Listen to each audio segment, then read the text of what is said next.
At the beginning of creation, our sages teach us that the light that came out of the heel of Adam Arishon, the first man, this light was so powerful that it made the sun look dark.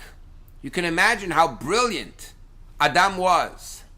Nevertheless, after they ate from the tree of knowledge, the tree of experience, they started feeling themselves.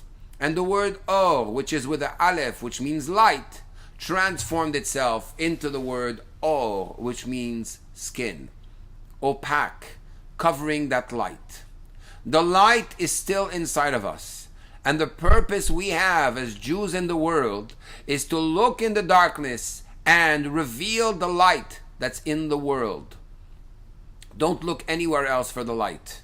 The light is in all the physical things. By saying a blessing on food, you reveal the light inside.